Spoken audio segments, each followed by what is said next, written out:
Greetings there people, Waffleman here. I'm near certain most of you, if not all of you, have heard of something called a city builder game.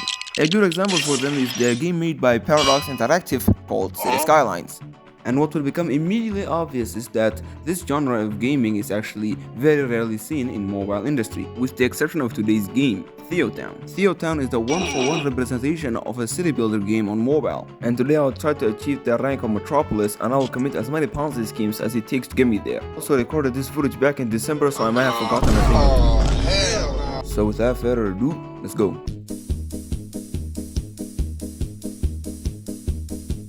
At the beginning of the game, you will have to select a difficulty for the game and a name for your city. And of course, since I'm a sane person, I decided to call it Detroit, Michigan. And after that, you're thrown headfirst into the game without many instructions unless you follow tutorial, which I didn't. So the first thing I did was try to build roads, but remember, you're still a hamlet. You need to get a higher rank so that you can unlock more things. So the only thing we can do right now is dirt roads, which are very slow. Next up on the list, I placed down a few service buildings. These included water tanks and solar panels respectively to provide water and electricity to the people that I'm going to be zoning for next. But this all costs money. Money that we severely lacked in the beginning of the game, so we're gonna have to go easy on the buildings. And that brings us to our next point, zoning. Like City Skylines, you need to set certain zones for certain buildings to be built in, like for example, the residential area. I have also developed the perfect grid cell for you to be building your buildings on. Buildings are usually built on 4 tiles, away from the road. So by building a grid like this, you can effectively space out your buildings without causing cramps. Now that our little settlement was coming together, we hit our first milestone, and with it came more unlocks, such as the doctor office and the landfill. So I placed down a couple of hospitals to prevent any disease outbreaks, and got to work further expanding the little town. And I used 2x2 cells here because the area was a little cramped. Next up, we need a place for the people to work. Here comes the commercial zones. But I'm gonna throw out a quick warning here. You can't just build whatever you want. You'll have to go look at the demand list to avoid having losses. As you can see here, we want residential areas and industrial sectors. So we're just going to give them that. But make sure to put the industrial sector far away from the people to prevent pollution from reaching them. So I did just that. By placing the industrial sector very far away, I was able to prevent pollution. By this point, issues start cropping up, such as the power grid not having enough power to supply the people.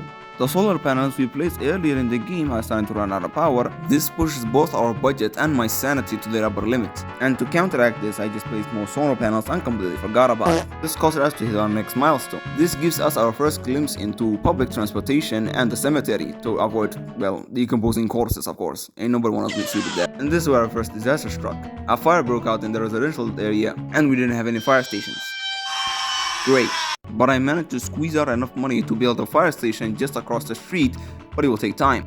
The only thing that was left to do was pray to God that all goes well, and my prayers were accepted because fire station was able to be built on time and I could put out fire. To avoid this happening to you, I advise that you lather your village with fire stations. But it wasn't all rainbows and sunshine. Since houses were burned down, I'm gonna have to clear it. After that, I built a taxi depot so that I can provide transportation to the people of the village. And we hit our next milestone, village.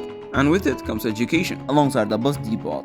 Buses are undoubtedly the best form of public transportation, in real life and in game. And I'll also give you a little advice. Education will be what you're going to be spending the most on in this game.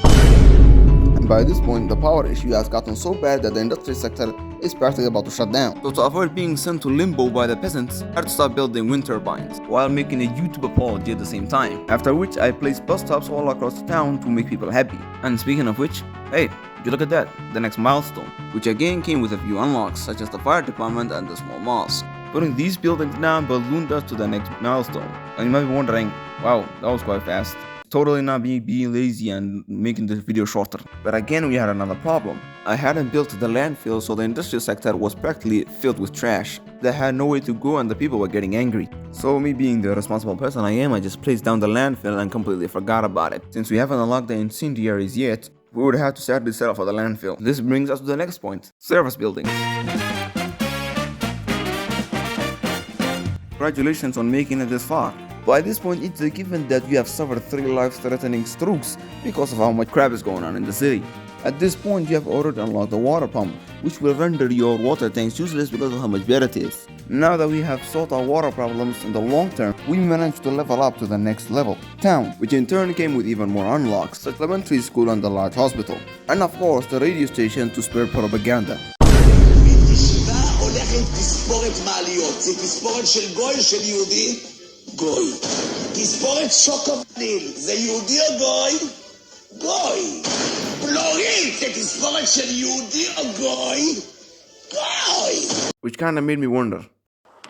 Are we the baddies?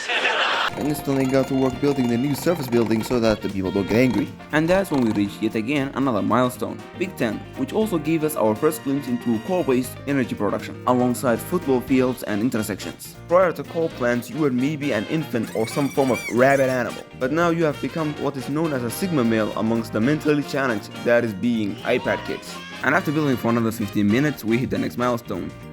I'm glossing over a lot, but hey man, there ain't much to talk about here. And one of the main things we got from that milestone is the city hall, which does absolutely nothing but just be a little antique that the people like to see. Finally putting it down, I decided to work on the coal plants. Also started to place down products so that maybe, just maybe, my citizen's day might just be a little less miserable for once. And after that, another milestone, which got us my personal favorite form of entertainment, pools alongside filter plants and railways. The reason I like pools is because they take up the least space and provide the second to largest surface area, which allows us to not waste space. After that, I noticed that people wanted a cultural building, which basically just means a world wonder, of which there are multiple to choose from, but they call gems. Gems that you can get for free, absolutely free, by logging on daily. This brings us to our final point, taxes. By this point, it's a given that you ask yourself at least once, how do I fund my shenanigans in TheoTown? The short answer, your citizens suffering. The long answer, again, your citizens suffering. You can either choose to increase the taxes at the cost of happiness for more money or lower them for less money, but your citizens' happiness will increase. Since I'm such a noble and chivalrous person, I chose money, and also they're affected by the rank in the society. Skipping the mile of city, which there wasn't much of anything to talk about, we are finally here, Metropolis. So yeah, that basically sums up everything. So here's the conclusion.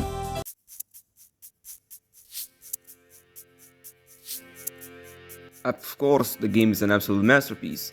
Some people might see the graphics and say that it's maybe low polished, but there's a little more than that into the game. Second thing is second, y'all went crazy with the subscribes over the last 4 months. We went from like 94 I think to 312 right now. I guess I'm just gonna go back to my hibernation state since the yearly exam is here. So yeah, like and subscribe. Peace out.